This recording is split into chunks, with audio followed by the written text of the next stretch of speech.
Hello' everyone, মই অঞ্জনাই লৈ আহিছোঁ আপোনালোকলৈ নতুন এটা ভিডিঅ'। আমাৰ বেটা যে সৰুতে কিমান কিউট আছিলে নহয়নে বাৰু। আৰু লাহে লাহেকৈ ডাঙৰ হৈ আহিলে, অন্নপ্ৰশনো পাতিব হ'ল। অন্নপ্ৰশন পাতিবলৈ যা যোগাৰ কৰি ল'লোঁ। আৰু চাওকচোন, অন্নপ্ৰশনৰ দিনটোত বাৰু কিমান এটা শুভ দিন নহয়নে বাৰু। এইফালে আকৌ মোমায়েকে ধুনীয়াকৈ সজাই পৰাই লৈছে, কিতাপ ফলি পইচা আৰু লগতে ধান সকলোবোৰ দি তাক নিয়ম কৰি লৈছে। তাৰপিছতে আকৌ ডাঙৰ মোমায়েকে খুৱাই দিছে। ডাঙৰ মোমায়েকে খুৱাই যোৱাৰ পিছত সৰু মোমায়েক আহিলে, তাৰপিছতে আকৌ আইতাক আহিলে। আইতাকে হোৱাৰ পিছতে আকৌ আইতাক আৰু ভাইটিয়ে চেলফি এখন লৈ লৈছে। ইহঁত দুটাটো চেলফি মাষ্টৰ নহয়নে বাৰু। ইয়াৰ পিছতে খুৱাবলৈ বহুতো মানুহ ৰৈ আছে। এইফালে মাহীয়েকে খুৱাই দিলে, তাৰপিছতে আকৌ সৰুজনী আইতাকে খুৱাই দিছে, তাৰপিছতে আকৌ আমৈক আইতাকে খুৱাই দিছে। ইয়াৰ পিছতে আকৌ তাৰ ককায়েকেও খুৱাই দিছে। সকলোবোৰে খুৱাই হোৱাৰ পিছতে আকৌ বাকী থাকিল মাজু মোমায়েক।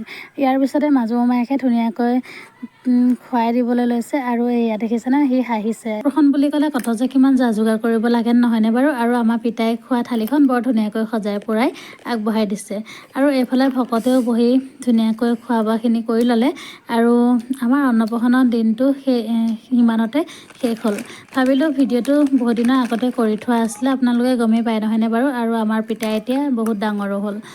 ভাবিলোঁ ভিডিঅ'টো আপোনালোকৰ মাজলৈ আগবঢ়াই দিওঁ। আমাৰ পিতাইক অকণমান মৰম কৰি অকণমান আশীৰ্বাদ কৰিব। আজি ভিডিঅ'টো ইমানেই আছিল, আজিলৈ আহোঁ, বাই বাই।